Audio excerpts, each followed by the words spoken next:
안녕하세요. 류창훈 세무사입니다. 예, 반갑습니다. 예, 이번 시간에는요, 상가 매매 유형과 관련해서 전에 1편을 했었고요.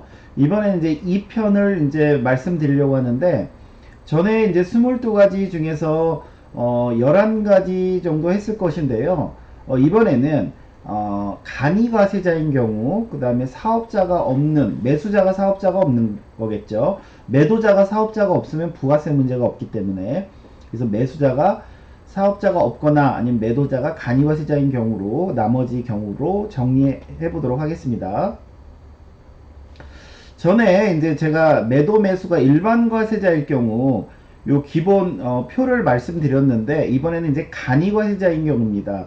일반 과세자랑 뭐 크게 틀리지는 않지만 그래도 이런 게 틀린 것들이 좀 있죠. 그래서 전에 제가 말씀드리기는, 먼저 상가 건물을 팔 때 임대업인지 임대외업인지 일단 구분을 해라, 첫 번째. 그 다음에 임대업은 어차피 이전이나 폐업이나 동일한 의미다. 내가 이걸 팔고 다른 데 가서 새롭게 한다는 것 자체가 폐업이고, 뭐 그 폐업하는 거랑 이전이랑 같은 의미고, 그러나 자기 사업을 하는 사람은 이전과 폐업을 구분해야 된다라고 했죠. 내가 이 건물을 팔고 옆에 가서 그대로 난 사업하겠다 그러면 이거는 사업자 등록증 정정사유고요. 아니다, 아유 나 이거 팔고 폐업하고 때려쳐야겠다 라고 하면 이제 폐업사유겠죠. 이럴 때 이제 부가세 문제가 좀 틀리다고 했고요. 그래서 임대업인 경우는, 만약에 매수자도 나도 동일한 그 임대업을 할 거다, 간이과세자입니다. 동일한 임대업 할 거다, 니 거 그대로 승계할 거다 라고 하면 포괄 양도 양수로 하면 부가세 문제가 없고요. 그 다음에 매수자가 그 이종업종을 한대요. 난 임대인데 여기 와서 식당을 하겠대요. 이런 경우는 매도자의 그 매매금액에서 건물가액의 3%를 납부합니다. 임대업자는, 임대 간이과세자는 건물가액에 3% 부가세가 있습니다. 간혹 가다가 그 중개사님이나 아니면 매도자들이나 간이과세자는 부가세 없지 않습니까? 라고 하는 경우가 있는데요. 그렇지 않아요. 임대업의 경우도 간이과세자의 경우는 건물가액에 3%가 있습니다. 그 다음에 임대외업이다, 식당을 하는데 간이과세자다, 이럴 경우는 이전과 폐업으로 구분을 합니다. 만약에 나는 이거를 팔고 식당을 옆에 가서 그대로 할 거다 라고 하면 매수자의 업과 관계없이 나는 0.5%, 1%, 2%, 3%, 즉 업종에 따른 부가율을 적용해서 부가세를 납부하는 게 맞고요. 뭐 이제 나중에 폐업할 때도 말씀드리겠지만, 이전할 경우는 그 업종에 따른 이 부가율을 납부를 하시는 거고요. 그 다음에 폐업의 경우는 어떻게 되냐. 폐업의 경우는 식당을 하는데 그대로 인수하는 사람이 너 식당 그대로 포괄적으로 인수하겠다 라고 하면 포괄 양수도로 해서 부가세 문제가 없을 것이고요. 만약에 그 아니면은 포괄 양수도가 아니다라고 하면, 간이과세자의 경우는 폐업일 경우는 먼저 폐업하고 개인 신분으로 매매하는 게 좋겠죠. 왜? 일반 과세자는 폐업하면은 10년이 안 됐으면 부가세를 토해내는 문제가 있지만, 간이과세자는 어차피 처음부터 환급 받는 게 없잖아요. 환급이 없기 때문에 아무리 폐업을 해도 토해내는 문제가 없습니다. 즉 포괄 양수도면 좋고, 안 돼도 폐업하고 팔면 좋고. 그래서 되게 그 간이과세자가 부가세 없다라고 생각하시는 분들은 어떤 경우냐면 이런 케이스들입니다. 폐업을 할 건데 자기 사업을 하는 간이과세자들의 경우는 대개가 뭐 양도하고 폐업하든, 하여튼 폐업하고 양도하든 이제 동시에 이루어질 텐데요. 먼저 폐업을 했다라고 하면 그 부가세 문제가 없고 개인 신분으로 팔기 때문에 이제 추가로 어떤 부가세 문제가 없다라고 그렇게 생각하는 경우가 요 경우고요. 그러면 이거를 이제 기본적인 내용으로 또 이어서 할 것인데, 저번에 아마 11, 12까지 한 걸로 보이는데요. 다시 11부터 한번 보겠습니다. 간이과세자니까요. 매도자가 간이 임대업이다. 근데 매수자도 임대업 할 거다. 너 거 그대로 승계할 거다. 근데 여기는 간이만 되는 게 아니라 일반도 가능합니다. 일반도 가능해요. 이럴 경우는 포괄 양도 양수 거래를 하면 되고요. 임대업의 경우는 이전이 없죠. 그냥 매도자 폐업이고요. 그 다음에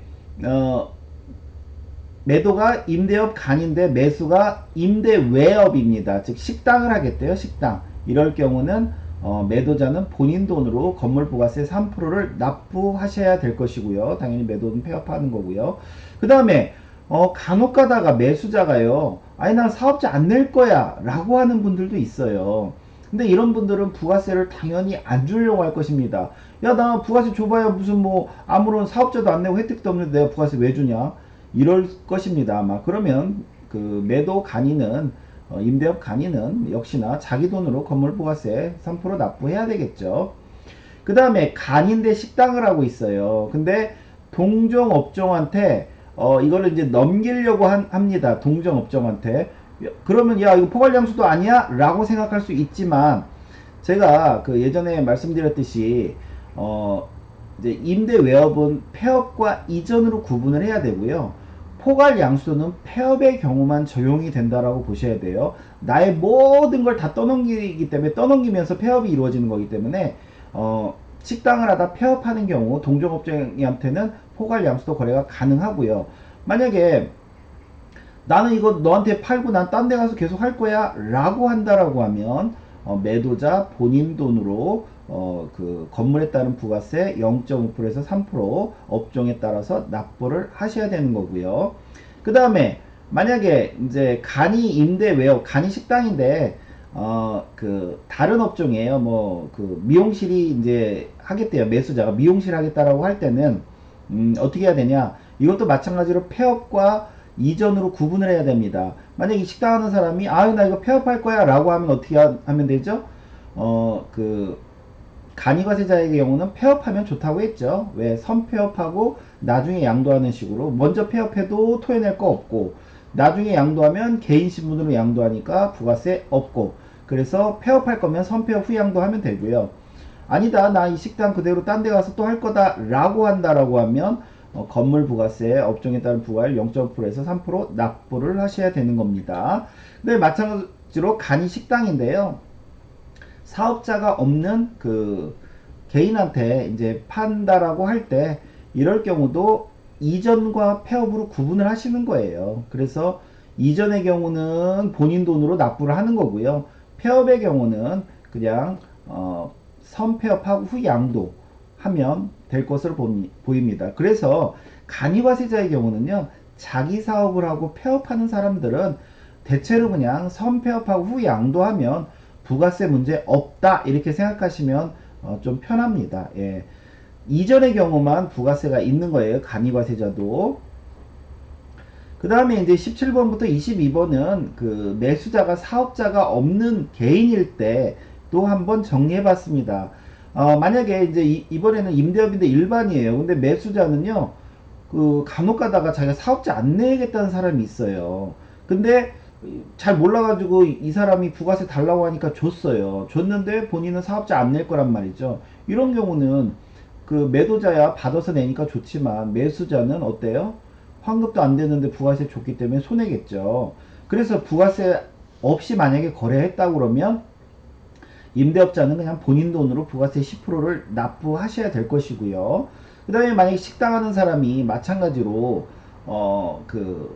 이 식당을 개인한테 넘기는데 사업자 안 내겠대요. 근데 이 개인이 부가세를 줬다 그러면 당연히 부가세 환급이 안 되므로 매수자가 손해일 것이고요. 부가세 없이 주면 본인 돈으로 해서 부가세 10% 납부해야 되겠죠. 일반 과세자니까.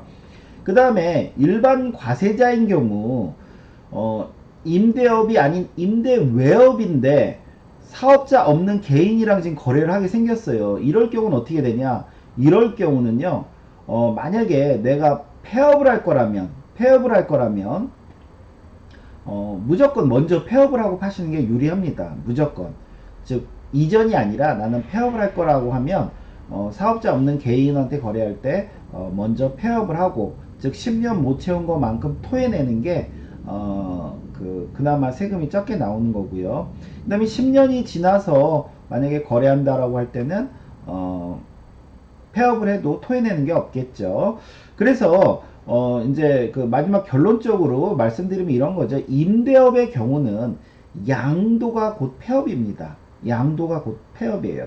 그래서 제가 법적으로는 먼저 양도함으로 인해서 폐업하는 걸로 봐서 요거를 이제 재화의 공급이라는 표현을 써서 건물분 부가세 납부 문제가 있는 겁니다. 간혹가다 임대업인데 아 세무사님 이거 폐업하면은 그냥 10년 지나면 괜찮은 거 아니에요? 라고 하시는데 그거는 임대 외업의 경우만 해당되고 임대업은요 무조건 건물가액의 10%를 납부하는 거예요.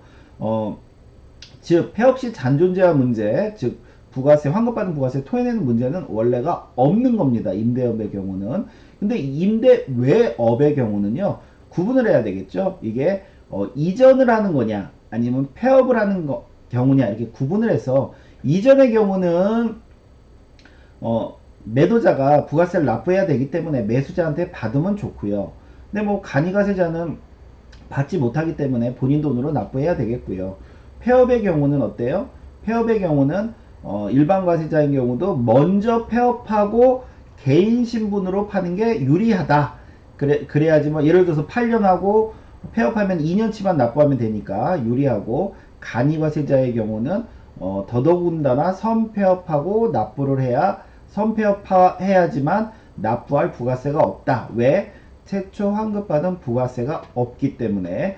그래서요 뭐 다시 제가 요 표는 저희 커뮤니티 화면에 일반과세자랑 간이과세자인 경우 두 개 다 올릴 것입니다. 올릴 것이니까요. 요 표를 기본적으로 이해를 하시고 나서 요 경우들을 다시 한번 보시면 좀 도움이 될 것으로 보입니다. 예, 오늘 수업은 여기까지 하겠습니다. 감사합니다.